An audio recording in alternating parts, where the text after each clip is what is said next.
The years teach much which the days never know. वर्ष बहुत कुछ सिखाते हैं जो दिन कुछ नहीं जानते। This is the topic of the essay, यही टॉपिक है this we are going to discuss. And I will let you know कि how you can develop a balanced essay without having much knowledge of the philosophy and all. हमारी Beautiful Mind IAS में ये कोशिश रहती है कि हम आपको एसे को बहुत ही सहज तरीके से सिखाएं एंड ऐसे बताएं कि लॉजिकली हम कैसे एसे को किस डायरेक्शन में ले जा सकते हैं और क्या इसमें लॉजिकली कोई कंटेंट भर सकते हैं। एसे लिखना समझिए कि आपको एक कैनवस पे आप कुछ पिक्चर बना रहे हो, तो जो थीम है उस पर आप उस पर स्ट्रक्चर डालते हो, उसमें अलग अलग रंग भरते हो। देखो इसमें हम क्या करते हैं। देखिए यहाँ पे है द ईयर्स टीच मच। आप देख रहे होंगे यहाँ पे द ईयर्स को मैंने अंडरलाइन किया है यहाँ पे। तो ईयर्स का मतलब यहाँ पे कुछ क्या हो गया कि एक इसका मतलब हो गया कि लॉन्ग पीरियड। जो वर्ष यहाँ पे है ना, लॉन्ग पीरियड को सिग्निफाई कर रहा है। एंड डेज यहाँ पे क्या जैसे ये जो ईयर है ये तो लॉन्ग पीरियड को सिग्निफाई कर रहा है। When we talk about days तो ये शॉर्ट पीरियड को दिखा रहा है। शॉर्ट पीरियड को समझ गए आप। कहने का मतलब ये हुआ कि किसी चीज़ को हम जहाँ पर ये सिखाने का जो कंटेक्स्ट है, मतलब लर्निंग का लेसन का जो कंटेक्स्ट है, उसमें हम शॉर्ट पीरियड के ऑब्जर्वेशन से, शॉर्ट पीरियड के एक्सपीरियंसेस से जितना सीखते हैं और उससे बहुत ज़्यादा सीखते हैं हम लॉन्ग पीरियड के एक्सपीरियंस से। और ये लॉन्ग पीरियड में ये सपोज कि आपको ये मैं शॉर्ट पीरियड बना देता हूँ ऐसे है। This circle signify short period and suppose this मैं एलोबरेट कर रहा हूँ मीनिंग को, अभी आप पहले इसको समझ लीजिए। ये इसको हम लॉन्ग पीरियड मानते हैं, ठीक है। देन मीनिंग को पहले डिकोड करना बहुत ज़रूरी होता है। टॉपिक का कंटूर यानी कि उसको जो हम कहते हैं ना कि स्ट्रक्चर जो है वो उसका दायरा क्या क्या होगा, वो उसका मीनिंग ही निकाल के लाता है। अननेसेसरली किसी डायरेक्शन में आप नहीं जा सकते, एक लॉजिकल डायरेक्शन होगा उसका। तो शॉर्ट पीरियड सिग्निफाई किया, लॉन्ग पीरियड। अब इसमें हम दिखाएंगे कि जो लॉन्ग पीरियड में जो लेसनिंग होता है, जो सिखाने की क्षमता होती है। बैकग्राउंड में आवाज़ आ रही होगी कि ये फेस्टिव सीजन है, तो आप इसको इग्नोर करके चलना। ये जो लॉन्ग पीरियड है वो किस चीज़ को दिखाता है, ये दिखाता है कि लॉन्ग पीरियड में आप जो है किसी चीज़ के डेप्थ को समझेंगे, किसी चीज़ की गहराई को समझेंगे जो शॉर्ट पीरियड में आप नहीं समझ सकते। उसके वीड्स को समझेंगे, उसके जो फैलाव है, उसका जो विस्तार है, उसको आप ज़्यादा समझ पाएंगे किसी चीज़ को, है ना। उसी तरीके से उसका जो कंसिस्टेंसी है लॉन्ग पीरियड में, वो ज़्यादा, कंसिस्टेंसी का मतलब क्या हो यहाँ पे, निरंतरता जो है वो आपको ज़्यादा समझ में आएगी किसी भी चीज़ से। वो चाहे वो पर्सन को आप समझने की कोशिश कर रहे हो, किसी सिचुएशन को समझने की कोशिश कर रहे हो। हम लोग जब ऐसे लिखेंगे तो इसको इन सब चीज़ों को सिग्निफाई करेंगे। तो डेप्थ है, विड्थ है, कंसिस्टेंसी है, उसका जो ओवरऑल जो होलिस्टिक नेचर है, वो आपको लॉन्ग पीरियड में जब ऑब्जर्व करते तभी वो समझ में आता है। ये सब सारी चीज़ें ये शॉर्ट वाले एक्सपीरियंसेस में नहीं होते हैं। यही है ना, इस बात को एक एक जीवन का विजडम है, उसको आपको एक्सपैंड करना है। तो आपने समझ लिया कि इसका मीनिंग का दायरा ये होगा कि लॉन्ग पीरियड में हमको क्या क्या मिलता है। अब हम जैसे कोई इंट्रोडक्शन लिखना है इसका ऐसे का, तो आप, मैंने पिछले कई वीडियोस में बताया है आपको कि इंट्रोडक्शन लिखने का क्या तरीका होता है। बहुत सारे 7-8 तरीके होते हैं। There are 7 and 3 ways you can introduce a topic. जो आपको अच्छा लगता है उसको आप चुन सकते हो। आपके दिमाग में जो उस समय आ रहा है ना, वही बेस्ट तरीका है। कोट से स्टार्ट कर सकते हो, ये है। और कहानी से भी स्टार्ट करो, शॉर्ट स्टोरी से, एनेक्डोट से स्टार्ट कर सकते हो। एनेक्डोट समझते हैं ना, छोटी सी कहानी जो होती है, आप अपने एक्सपीरियंसेस से जो लघु कथा कह लो, कि इसको से स्टार्ट कर सकते हैं इससे। अब जैसे मैं आपको यहाँ पे एक, मुझे ऐसे लिखना होता है तो मैं यहाँ पे लिखूँगा अपने तरीके से कि व्हेन आई वाज इन माई, ऐसे लिखता जाऊंगा है ना, कॉलेज। अब समझ रहे हो, मैं कहानी कहना शुरू किया। तो एक लड़की ने मुझे एक लड़के ने मुझे बताया कि उस लड़की से मेरा रिलेशनशिप था, बहुत चार्मिंग थी, बहुत ही ऐसी लड़की थी जिससे इंस्टेंटली किसी को प्यार हो जाए, इतनी खूबसूरत थी, ये सब कुछ था। तो मैं मतलब कब वो प्यार शुरू हो गया, आई आई आई डिडंट रियलाइज इतना फास्ट में हुआ। सब चीज़ें एकदम जैसे लगता है ना कि पलक झपकते हो गई, इंस्टेंटली सब कुछ ओवर पावर होता चला गया। वो आंधी तूफान की तरह मेरी ज़िंदगी में शामिल हो गई। ऐसे उसने एक कहानी बताया, मैं उसको लिख रहा हूँ यहाँ पे। फिर जब जैसे जैसे टाइम बीता, as the days passed and months passed, तो बहुत सारे अनुभव हुए। धीरे धीरे धीरे धीरे मैंने उसके बिहेवियर में जो है, वो मैं शुरुआत में मुझसे रात भर बात करती थी। फिर जो है मैंने उसके बिहेवियर में बदलाव देखे कि वो थोड़े थोड़े कटने लगी किसी कारण से, और उसका फ़ोन बिजी आने लगा। इस तरीके से मतलब कुछ चेंज दिखे तो मुझे बड़ा डिफरेंस फील हुआ। तो मैंने उसके लिए ना, मैंने अपने घर वालों से झूठ बोला, अपने फ्रेंड से झूठ बोला, और मतलब समझो से सबसे कट गया था मैं।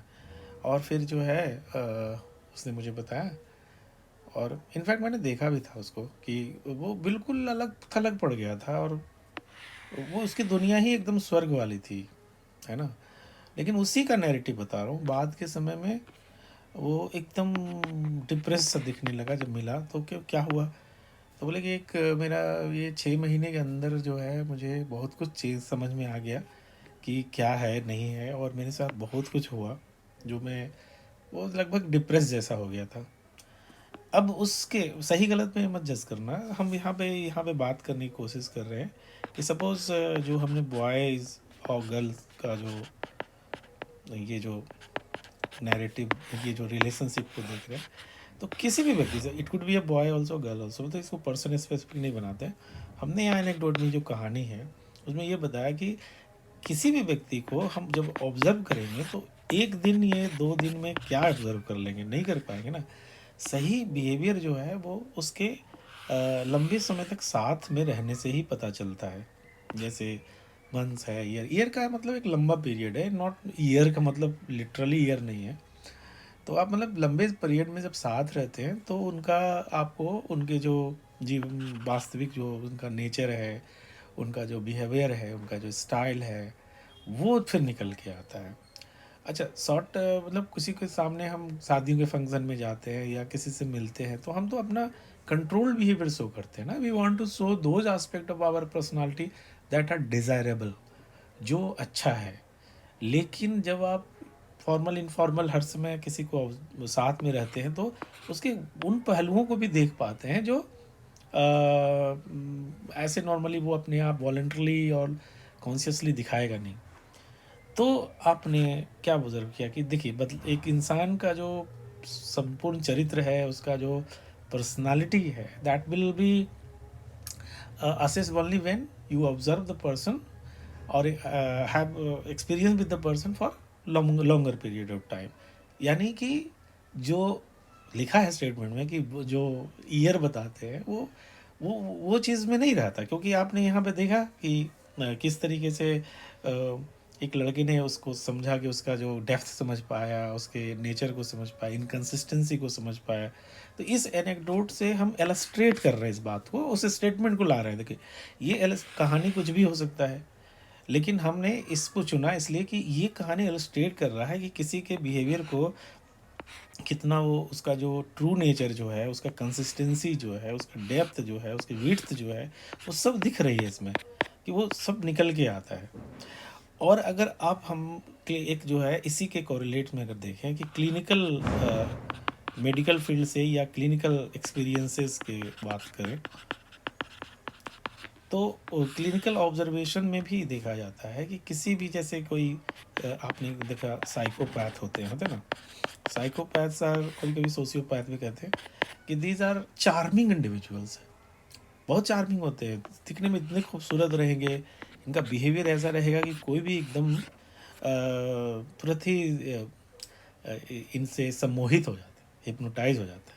आपने चार्ल्स सोबराज का नाम सुना होगा। तो एक गुप्ता होते थे, मिस्टर गुप्ता, पूरा नाम नहीं याद है, वो जेलर थे यहाँ तिहाड़ के। उन्होंने अपना अभी रिसेंटली एक बुक लिखा है जिसमें चार्ल्स सोबराज के पर्सनालिटी के बारे में लिखा है कि वो इतना मतलब खूबसूरत इंसान था, ऐसी पर्सनालिटी थी। जब ये जेलर के रूप में ज्वाइन करने गए थे तो वो था तो वहाँ पे अंडर ट्रायल, या उसको सजा हुई थी वहाँ पे, जेल में था। लेकिन वो ऐसे मूव कर रहा था वहाँ पे भी, ऑब्वियसली कि उनका इम्प्रेशन ऐसा रहा होगा कि जेलर जो एग्जिस्टिंग जेलर थे उसमें इतना इन्फ्लुएंस रहा होगा, उसको उतना फ्रीडम दे रखा होगा। तो देखिए, ये जो चार्ल्स सोबराज है, इतना था कि ये इसको विमेन किलर, और क्या मैं पता नहीं बिकनी किलर क्या कहते थे इसको, ऐसा नाम दे रखा था। कई मर्डर किसने कर रखे थे लड़कियों के। और लड़कियां एक टीवी जर्नलिस्ट जो है वो, उन्होंने जो गुप्ता हैं वो बताते थे, जेलर हैं, उन्होंने बताया कि टीवी जर्नलिस्ट आई थी उसका इंटरव्यू करने, अब उससे ही प्यार करने लगी। आप समझ रहे हो? तो वो तो इंस्टेंटली बहुत ही चार्मिंग था। लेकिन उसको साइकोपैथिक पर्सनालिटी इसलिए कहते थे, इसलिए कहते थे, जुडिशरी सिस्टम में भी उसके बिहेवियर को कहा गया कि बहुत डेंजरस है सोसाइटी के लिए, क्योंकि वो लॉन्ग पीरियड में बहुत इनकन्सिस्टेंट था। वो कई कंट्री में जा चुका था, यूरोपियन कंट्री में उसके रिलेशंस थे। ये जो एशियन, ईस्ट एशिया कम कंट्री में उस से तो उसकी जो उसका नेपाल और ईस्ट एशिया में तो आना जाना लगा ही रहता। उसकी मदर भी और फादर में कोई एक यहाँ के थे। तो इस तरह से आप देखोगे उसका यूरोपियन लुक था, तो बहुत खूबसूरत लगता था। और उसका बिहेवियर की बात कर रहा हूँ यहाँ पे, इनकन्सिस्टेंसी जो भी लोगों ने देखा है उसका, वो देखा है जब लंबे पीरियड में उसको ऑब्जर्व किया गया। तो इनकन्से तो आप देखिए कि एक इंसान कितना खूबसूरत लग रहा है एक शॉर्ट टर्म में, लेकिन ट्रू उसका नेचर जो है क्या। एक जो टीवी जर्नलिस्ट है, बहुत सारे एक्ट्रेसेस से संपर्क रहा उनका, बहुत सारे लोगों से संबंध रहा बस। और जेल, तिहाड़ जैसे सिक्योरिटी जेल को वो सिक्योरिटी सिस्टम को तोड़ के निकल के भाग गया, ये समझ सकते हैं कि कितना बड़ा उसका इन्फ्लुएंस रहा होगा दूसरे पे। लेकिन वही कह रहा हूँ कि लंबे समय तक जब आप ऑब्जर्व करते हैं ऐसे बिहेवियर को, तो क्लिनिकल साइकोलॉजी में भी, मेडिकल साइंस में भी एक्सपीरियंस है। किसी को ऑब्जर्व करना है तो एक्सटेंडेड पीरियड ऑब्जर्वेशन कहते हैं उसे, एक्सटेंडेड ऑब्जर्वेशन कहते हैं। अगर एक्सटेंडेड ऑब्जर्वेशंस में ही कुछ निकल के आता है, अदरवाइज एक छोटा सा बीट एंड पीसेज में चीज़ों को देखेंगे तो पूरी पिक्चर समझ में नहीं आती है। जैसे आप ऐसे जो पूरा का देखेंगे ना, जैसे कि आप ऐसे बना दो और ऐसे बना दो, या ऐसे बना दो ऐसे बना दो, ये जो है ना, ये बी है कि 13 है, आपको तब नहीं समझ में आता है जब आपको कॉन्टेक्स्ट में देखते हैं, लंबे चीज़ों में देखते हैं। तो जो लंबा एक्सपीरियंसेस होता है ना, उसमें आपको उसके कंटेक्स्ट को भी पकड़ते हैं, इनकन्सिस्टेंसी को भी देख पाते हैं, और फिर लगता है कि अच्छा ये अलग अलग कॉन्टेक्स्ट में किस तरह से बिहेवियर करता है, और उसके जो फ्लॉज है वो निकल के आएगा। फ्लॉज भी होगा, और मैं कह सकता हूँ कि कोई अच्छाई है जो हिडन है वो भी निकल के आएगा। ये मैं नहीं कह रहा हूँ केवल निगेटिव ही बातें हैं। तो कोई इंसान जैसे गुस्सा करता है तो आप इंस्टेंटली कह दो कि बहुत ख़राब इंसान है, लेकिन गुस्सा करने वाला इंसान हो सकता है बहुत सच्चा इंसान भी हो। अगर आप उसको एक्सटेंडेड पीरियड में देखें, हो सकता है किसी कारणवश उसको गुस्सा आया हो। तो एक छोटा सा अनुभव से लेकर आप परसेप्शन बनाएंगे तो गलत होगा। इस जो है विजडम का यही था कि डेज जो है, वो जो दिन में बहुत कुछ नहीं होता, जो जो वर्ष सिखाते हैं, यानी कि जो आप चीज़ों को होलिस्टिक देखते हैं और लंबे अवधि में जो ऑब्जर्व करते हैं। यहाँ पे वर्ष का मतलब टाइम का जो पीरियड है, उसमें आप जो एक्सपीरियंस करेंगे वो, और वो फ्रैगमेंटेड एक्सपीरियंस से बिल्कुल अलग होगा। तो ये मैं दूसरा एग्जांपल दिया। आप भरे पड़े हैं पूरा, अगर आप चीज़ों को देखोगे तो कोई भी चीज़ का अ, अगर आकलन करना हो, तो हमने जैसे दो एग्जांपल लिया, तो आपको मैं ये बताने अलग अलग एग्जांपल से, देखिए एक टर्म होता है एलोबरेट, व्याख्या करिए, एक्सप्लेन करिए। एलोबरेट का मतलब होता है विथ हेल्प ऑफ एग्जांपल। तो आप इस विजडम को किस तरीके से, how will you elaborate, example के थ्रू करेंगे ना। तो हमने जैसे एक एग्जांपल लिया, दूसरा एग्जांपल लिया, आप लेते जाओ एग्जांपल। हो सकता है आपका पॉलिटिकल साइंस का बैकग्राउंड हो, इकोनॉमिक्स का बैकग्राउंड हो, आप जो है उसको ऐसे दे सकते हो एग्जाम्पल, जैसे मैं इकोनॉमी से देता हूँ आपको। जब 1991 में चीज़ें को ओपन किया गया था तो तुरंत ही क्या हो गया, तुरंत कंप्यूटर आ गया। ये या उस दौर में जब राजीव गांधी वाला या मनमोहन सिंह वाले टाइम में देख लो, जब ओपन किया गया तो लगा ये हो जाएगा वो हो जाएगा।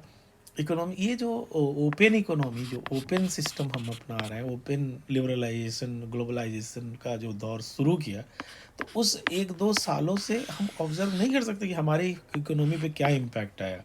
जब हम पीरियड देखते हैं ना कि 1991 से 2001 तक, या उससे टू और ऊपर जो है 2010 तक, इस तरह से लंबे पीरियड में जब देखते हैं, तब हमें समझ में आता है कि क्या बदला उसके पहले से पीरियड में। अगर हम कंपैरिजन करें, then we come to know that what was the impact of this thing.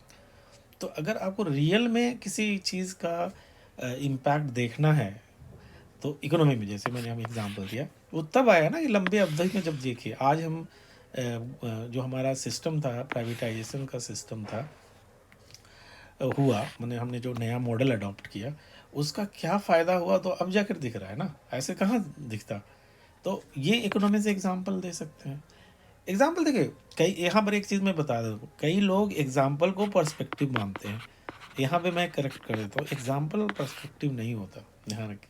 Examples में दिए जा रहा हूँ, पर्सपेक्टिव तो तब होगा। इकोनॉमी में क्या होता है कि प्रोडक्ट एंड सर्विसेज का जो रिलेटेड जो चीज़ें होती है, दैट द उसके how do we deal with that thing, तो उससे रिलेटेड जो स्टडीज़ है वो इकोनॉमी है ना। तो वहाँ पे कि जैसे कि कोई भी चीज़ों का प्रोडक्ट एंड सर्विसेज में जो बदलाव आया है, यानी कि उसके लेन देन में बदलाव आया है, जो हमारा बिजनेस है, व्यापार है, उसके पैटर्न में जो बदलाव आया है, उसको हम इकोनॉमिक एंगल से जांच सकते हैं। लेकिन ये तो एग्जाम्पल है, ये पर्सपेक्टिव नहीं है ये। लेकिन हम एग्जाम्पल तो अलग अलग तरीके से दे सकते हैं, एग्जाम्पल से एलोबरेट होता है चीज़ें। यहाँ पे मैं बता दूं कि हर जगह मल्टीपल तरीके से पर्सपेक्टिव लाने की क्या ज़रूरत है, लॉजिकल डिमांड होता है चीज़ों को। तो नज़रिया है, उस फील्ड से एग्जाम्पल दे रहे हैं आप। जैसे पॉलिटिकल एग्जाम्पल आप देख लीजिए,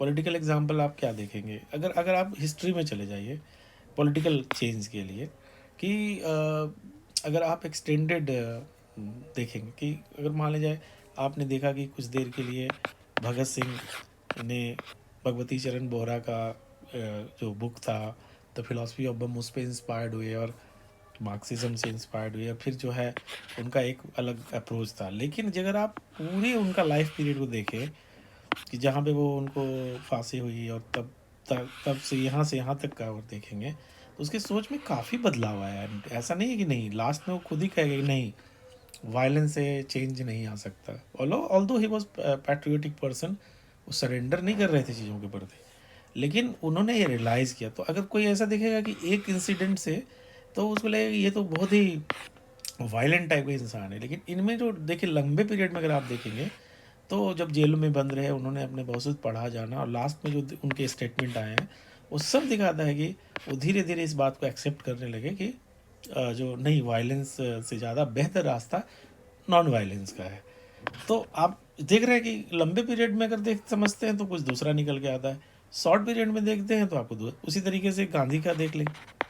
अगर गांधी का इंटरप्रिटेशन आप उस समय जवाहरलाल नेहरू के या और भी लीडर, नेशनल लीडर जो थे, चौरा चौरी का जो कांड हुआ, चौरा चौरी इंसिडेंट के बाद जो है उन्हें विड्रॉ कर लिया। तब सभी लोगों ने कहा कि ये तो एकदम फेलियर हो गया, इतना बढ़िया देश अवेकन हुआ था, और इन्होंने वापस कर लिया। वही गांधी को अगर लॉन्ग टर्म में आप समझेंगे, 1940 और 42 और 1947 तक ले लीजिए, तो वही देखिए कि इंस्ट्रूमेंट ऑफ नॉन वायलेंस कितना कारगर समझो। तो एक शॉर्ट नज़रिए से अगर देखें तो फेल कर गया, नहीं काम कर रहा था।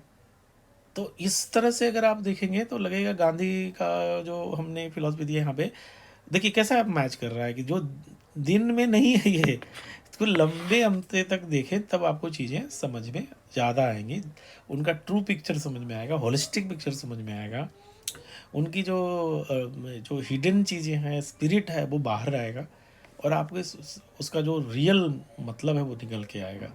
तो चाहे वो मूवमेंट हो, चाहे वो मेन हो, मतलब ह्यूमन बीइंग हो, सबका जहाँ भी डायनेमिक नेचर है, जो बदलाव वाली चीज़ें हैं, जैसे कोई स्टैटिक है उसको क्या आप हम एक्सटेंडेड पीरियड में समझोगे, कुछ नहीं है। लेकिन जीवन है, जैसे किसी का बिहेवियर है, ये तो लंबे समय तक जब ऑब्जर्व कर, जो बदलने वाली चीज़ें हैं उसको आप दिन से नहीं समझ सकते। जिसमें परिवर्तन हो रहा है, ध्यान रखना, जिसमें परिवर्तन है, the things that is changeable, that is dynamic, मैं यहाँ लिख नहीं रहा हूँ, आपको समझा रहा हूँ, उनमें ये फॉर्मूला ज़रूर लागू होता है कि हम एक्सटेंडेड तरीके से अगर चीज़ों को समझें तो बेहतर। आपको मैंने शुरुआत में देखिए बताया था, देखिए क्या क्या बताया था कि होलिस्टिक पिक्चर समझ में आएगा, उसकी कंसिस्टेंसी को समझ पाते हैं, उसकी गहराई को समझ पाते हैं, उस विड्थ मतलब उसका विस्तार को, और उसके डेप्थ का मतलब उसकी गहराई को समझ पाते हैं। तो ये जो ऐसे है वो इसी को सिग्निफाई कर रहा है ना, कि हम ये विजडम जो है कि एक जो दिन में जो कुछ नहीं होता, एक लंबे पीरियड में जब देखेंगे तब समझ में आएगा। याद करो कि हमारा इसरो साइकिल पे वो एक छोटा सा पिक्चर आता है, कितना वो लगता होगा कि एक साइकिल पे लेके जा रहे हैं मिसाइल का रहे वो रॉकेट वाला अगला वाला भाग, जो एरो टाइप का, जो उसको लेके बड़ा पिक्चर आता है ये जो इस तरीके से। तब लगता था कि सबने कहा भी था कि क्या खिलौना बनाया है भारत ने। आज इसरो का जो, अगर आप अब तक का, पिछले से अब तक का देखें तो वही जर्नी देखिए कितना बड़ा बन गया, कि आज हम कॉमर्शियल लॉन्च करते हैं, आज इसरो भारत का प्राइड है, और हम रेवेन्यू भी कमाते हैं इसरो से, समझिए। कई यूरोपियन कंट्री हमें देते हैं लॉन्च करने के लिए, मल्टी हेड सिस्टम हम लॉन्च करते हैं, PSLV वगैरह सब अलग अलग तरीके की चीज़ों को हमने यहाँ पे ले आया सिस्टम की, हम किस तरह का फ्यूल का इस्तेमाल करेंगे। तो ये लंबे समय में देखे तब समझ में आता है ना। आज बुलेट ट्रेन के बारे में आप यही देते हैं कि आज तो देखिएगा बहुत इन्वेस्टमेंट है, दिल्ली में मेट्रो का आपने देखा, मेट्रो में बहुत इन्वेस्टमेंट लगा, लेकिन आज जो अगर मेट्रो नहीं हो या मेट्रो के बेनिफिट को समझना है तो तब से लेके अभी तक का देखिए, इन्वेस्टमेंट के नज़रिए से आप शॉर्ट टर्म में देखेंगे तो कुछ फ़ायदा नज़र नहीं, घाटा ही घाटा है। लेकिन आज मॉनेटरी, लोगों के हेल्थ, पॉल्यूशन कितना कंट्रोल किया है। तो किसी चीज़ को बेनिफिशियल होगा कि नहीं, वो लंबे अवधि से देखेंगे तब वो समझ में आएगा, उसका होलिस्टिक पिक्चर तब समझ में आएगा। आपको मैं बता रहा हूँ कि आप समझ गए होंगे कि आपको यहाँ पे बहुत सारे एग्जाम्पल से इस बात को जज करना है कि विजडम में सत्यता कितनी है ना। ये बात हो गया। अगर किसी को लगे ना, जैसे मैं और भी एग्जाम्पल दे सकता हूँ, तो ये गिनती नहीं गिन रहा हूँ कि अच्छा ये आपने इन्वायरमेंट से एग्जाम्पल नहीं दिया या फलां से एग्जाम्पल नहीं दिया, इस तरह के पैटर्न पे आपको आगे बढ़ना है। फिर आप देखेंगे कि क्या इस बात में अगर हम ये कहें कि दिन का जो जो जो, जो सो कॉल्ड है कि शॉर्ट पीरियड का जो वो होता है, एक्सपीरियंस होता है, यानी कि हमारा जो शॉर्ट पीरियड का एक्सपीरियंस होता है वो उसका अहमियत है या नहीं, है ना। बिल्कुल है। शॉर्ट पीरियड के चीज़ों में, जैसे इमरजेंसी वाली चीज़ों में शॉर्ट पीरियड की चीज़ों में अहमियत होता है। ये विजडम इसको अंडरस्टिमेट नहीं कर रहा है, लेकिन ये फोकस नहीं है हमारा। शॉर्ट पीरियड में बहुत कुछ होता है, लेकिन ये जो शॉर्ट पीरियड वाला जगह यहाँ पे मैंने जो बोला कि आपको ये जो मैंने एक बना के दिखाया था ना आपको, ये हाँ, ये वाला जो है इसमें रहेगा शॉर्ट पीरियड वाला सारी चीज़ें, लेकिन प्लस वो और भी चीज़ें आ जाएंगी। तो बोले शॉर्ट पीरियड वाली चीज़ों से तो सीख ही सकते हैं, लेकिन बहुत कुछ छूट जाएगा जो लॉन्ग पीरियड में वो दिखाई देगा आपको। तो इसका मतलब है कि ये मोलर अप्रोच है। शॉर्ट पीरियड एक मोलिकुलर अप्रोच है। मोलर मोलिकुलर समझे। मोलिकुलर का मतलब होता है कि खंडित है, मतलब बिट्स एंड पीसेज में है, बिट्स प्लस पीसेज में है ये, है ना। आप इसको ऐसे मान लो। लेकिन मोलर का मतलब है कि वो होलिस्टिक है ना। जैसे आप किसी के बातों को अगर कहते हैं ना कि डॉट्स कनेक्ट करना है, कि आप बोलते कैसे हो, क्या है सही, तो ये जब लंबे अवधि तक रहेगा तभी तो डॉट्स कनेक्ट होगा।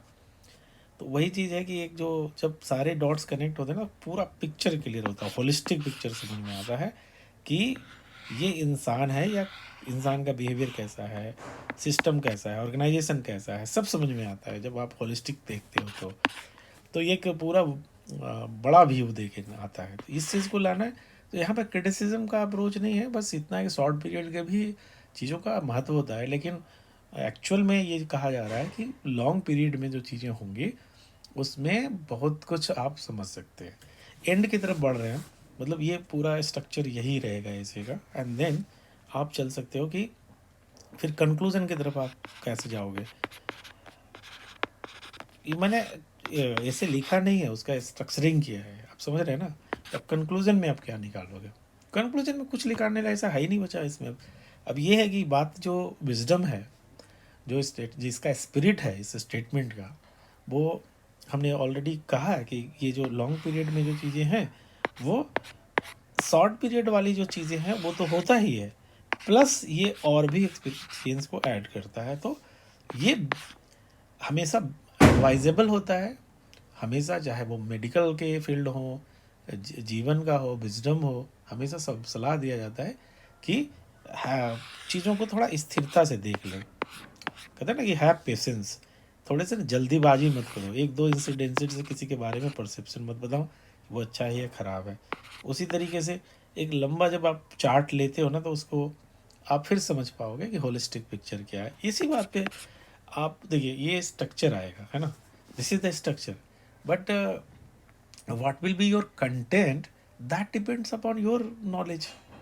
वो तो मैं नहीं कह सकता ना कि स्पेसिफिक वो वाला एग्जांपल दीजिए, जैसे मैंने इसरो का बोला, हो सकता है आप कुछ और देंगे, लेकिन जो जो आप लॉजिक देंगे या जो बात बताएंगे उसका डायरेक्शन तो इधर ही आएगा ना, कि आप इसी दिशा में जाएंगे। तो चाहे आप ह्यूमैनिटीज़ बैकग्राउंड के हों और या साइंस बैकग्राउंड के हों या किसी और बैकग्राउंड के हों, आपको मैनेजमेंट का हो, कहीं का भी हो, आपको ये लॉजिकल स्ट्रक्चरिंग यही करना है, and then you will fill your filler. वो आपके नॉलेज पे डिपेंड करता है, आपके एक्सपीरियंसेस पे डिपेंड करता है ना। तो कौन सा चीज़ से लेकर आप इंट्रोड्यूस कर देंगे, ये कोई ज़रूरी नहीं कि एक ही चीज़ से किया जा सकता है। मैंने अलग से वीडियो बनाया, उसको आप देखिए, बहुत तरीके से इसको इंट्रोड्यूस किया जा सकता है ना। और फिर जो है आप इस तरह का कंक्लूजन आप लिख सकते हो। तो मैं ये जो मैं बता रहा हूँ ये सबको नहीं हेल्प करेगा, मैं बता रहा हूँ उनके लिए जिन्होंने प्रैक्टिस करना शुरू कर दिया है और जिनको सचमुच में ऐसे लिखते समय कुछ दिक्कत होती है, तो वो उनको काफ़ी हेल्प करेगा ये। जो अभी बिगिन कर रहे हैं उनको तो समझ आएगा, अगर क्यों नहीं समझ में आएगा, आपके लॉजिकल माइंड है, समझ में आएगा। लेकिन आप कोशिश करोगे ना, तब ये है कि किस तरीके से स्ट्रक्चरिंग कर लेना है। तो ये सब सारी चीज़ें ना सोचते हुए जाएंगे और लिखते हुए जाएंगे। तो हमने केवल लिखा नहीं, लेकिन बोलते हुए था एक पिक्टोरियल चीज़ें बना दी कि इस तरह से हम इन पॉइंट को जाएंगे। अब आप देखिए, एक बात मैं लास्ट में बोल के ख़त्म करता हूँ। अगर इस टॉपिक को दो और चैट जीपीटी से या किसी और तरह से रिसर्च करके दे, तो कोई भी व्यक्ति बहुत इन्फॉर्मेटिव लिख सकता है, बड़ा अच्छा अच्छा एग्जाम्पल सजा के लिख सकता है। आप सोच के देखो, क्या आप एग्ज़ाम में ऐसा कर सकते हो? नहीं ना। तो आपका एटीट्यूड ये होना चाहिए कि जो हमें आता है वही मेरा बेस्ट रिसोर्स है, उसी से मुझे ऐसे डेवलप करना है। इससे नहीं कर रहा है कि मुझे एकदम कहते हैं ना कि उसको सजाना है अच्छे से, अच्छे कोट होने चाहिए। जिसने भी बोला है, मैं तो गाइडेंस दे रहा हूँ और मेरे क्रेडेंशियल देख लो कि लोगों को 161 मार्क्स आए हैं, 154, 157 ऐसे मार्क्स आए ऐसे में। तो मैं उनको यही इसी मेथड से सिखाता हूँ। आपको अगर अच्छा लगता है तो आप इसको फॉलो कर सकते हो, अदरवाइज़ आपको जो भी गाइड कर रहा है उसको फॉलो करो। मैं ये आपको नहीं एडवाइस दूंगा कि आपको नहीं समझ में आ रहा है तो इसको क्यों फॉलो करोगे। लेकिन अगर समझ में आ रहा है तो आप करो, क्योंकि मैंने ऐसे में गाइडेंस दिए हैं लोगों को, बड़े अच्छे से मार्क्स भी आए हैं। आपको मैं उनका क्रेडेंशियल, उसका जो टेस्टिमोनियल वगैरह हमारे वेबसाइट पे लगा है उसको चेक कर सकते हैं। और अगर आपको लगता है कि मेरा हमें ऐसे गाइडेंस प्रोग्राम चलता है, अगर आपको लगता है कि मेरा ऐसे या मैं कोई इवैल्यूएट करे और पर्सनल फीडबैक दे, तो आप मुझे ज्वाइन कर सकते हैं। एक वीकली टेस्ट सीरीज़ है और फाउंडेशन कोर्स के साथ भी है, जो भी अच्छा लगता है उसको ज्वाइन कर लें। तो मैं आपको ये कह सकता हूँ कि आपको अच्छा खासा प्रैक्टिस हो जाएगा और ऐसे में आप कंफर्टेबल हो जाएंगे। और बाइलिंगुअल तरीके से मैं बोलता रहता हूँ, तो हर तरह के लोग ज्वाइन कर सकते हैं इसको, ऐसा कुछ नहीं है। अगर आपको हिंदी बिल्कुल नहीं आती है तो अभी मैं एडवाइस दूंगा अभी मत करो, क्योंकि मैं पूरा बड़ा कैनवास को कवर कर रहा हूँ। अगर बाइलिंगुअल समझ पाते हो तो देन ओके, आप ज्वाइन कर सकते हैं इसको। मिलेंगे अगले वीडियो में और बात करेंगे किसी और PYQ पे। Thank you very much. अगर अपना कोई कमेंट करना चाहते हैं तो आप कमेंट बॉक्स में मुझे बताइए, definitely I will help you further. उस कमेंट के लाइट में ना मैं कुछ ज़रूरी होगा वो मॉडिफाई करूँगा। ठीक है, थैंक यू वेरी मच।